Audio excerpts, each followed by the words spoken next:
here we are 3 years later. I'm a little bit older, but hopefully a little bit wiser. Let's talk about London. Now, if you haven't seen my first video, then pretty much what I believe still pretty much applies to what I said then about moving to London. But maybe now I'm a little bit more refined now that I'm 35. So who should move to London for work purposes? Well, I'd say that age gap between 23 and upwards to maybe 25. These are people that have a lot of energy to come in, hustle and bustle in London for a few years to get experience. And I still think that experience in London is the quickest way to get your career motivated and move forward quicker, in a sense. The thing is now, what's changed so dramatically is that most companies in London, they get you to work from home. Well, it's been that way for the last 10 years since I've been there. I've been working from home 100% the last 3 months. So what we're seeing now is we're seeing a lot of large companies closing offices, which changes the equation of whether I need to move to London. So a lot of people won't move to London just for the sake of moving to London. The buzz and atmosphere and acceleration of the career process of moving to London is actually a byproduct of you actually needing a job. But however, the actual need to be on location is a lot reduced, so you have to factor that into your equation. So if I'm in the age, maybe 20 years old, 25, and I'm thinking, should I move to London? Now, if you can work from home remotely and earn a similar salary to what you would make in London, then perhaps the upheaval of leaving family, having to rent a place and that stress might outweigh the benefits of you having your career sped up. You have to really think about that, and I'm not sure I've got the answer for that right now. What typically happens with companies that offer remote work is that they will reduce your salary, because of course, why should I pay someone the salary in London if they're doing the work in Scotland, because the property prices are less. And that was actually the company that was offering remote work. They had the advantage because people that really needed the remote work, there wasn't that many companies offering the remote work.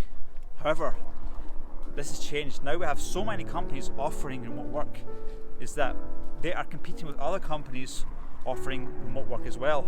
So that means that if they want you to work for them, they're going to have to increase the salary. What's going to be interesting to see is that how close the rates for, say, living in London are for you working remotely somewhere else, which is a lot cheaper. Obviously, it's going to be hard to get the exact same rate as you would get in London. So let's say £100 a day, just for making math simple. So if you're working remotely, a lot of companies, or I'd see you maybe offering you £70 a day. But now, maybe it's going to be closer to 80, 90, maybe even companies 100%. So all that extra money you're saving on rent, you can be, this goes in your back pocket, which means you're going to be able to afford a house better. It's going to be easier for you later in life. So let's talk about people that actually live in London. They're basically brought up here and lived here their whole life. So thinking about this, for me, if say I was born here and raised here, and I had family, had a home here, then should I stay in London? Well, I think that if you already have a house here, there's no much point leaving. The house prices are not going to crash. Just don't see that happening. Anyway, so if you're like in a household right now that owns a property, when you're moving out, what the problem is that people they have to move away from their families because the property prices are insane. Unless you've got some very wealthy parents that can afford to buy you a house, then unless you're very entrepreneurial, then you're not going to be able to afford a house realistically, or even like a decent flat. You can maybe get a one-bed studio or a flat with no bedroom, but that's not really a life. So probably we'll start to see a lot of millennials leaving London just because the property prices are becoming more detached from the incomes that people are getting.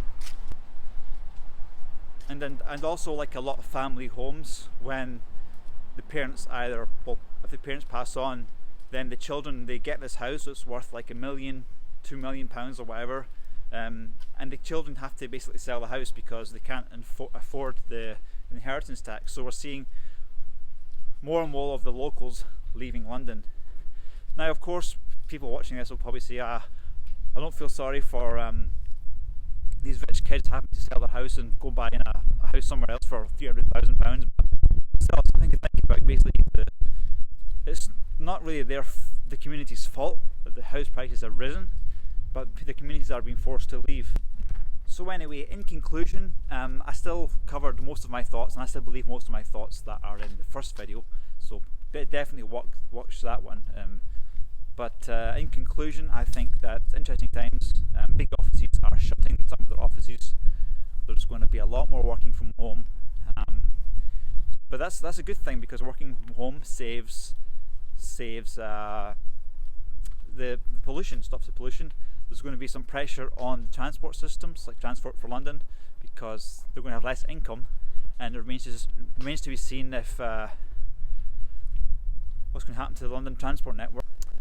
But anyway, London still has a lot of buzz. There's a lot of, there's no place like London for networking. You basically, it's useful because if you have like business stuff you want to do, or you want to do like interviews, then you can just, people are flying through here all the time. So basically, you can meet people without having to travel to places if you have to meet them for whatever reason. So definitely for networking business, there just isn't anywhere like London really. So guys, let me know what you thought of this video, and if you like these videos and you want me to make more of them from other places that I visit, then just smash that like button, destroy that like button, and we'll see you next time. Bye bye.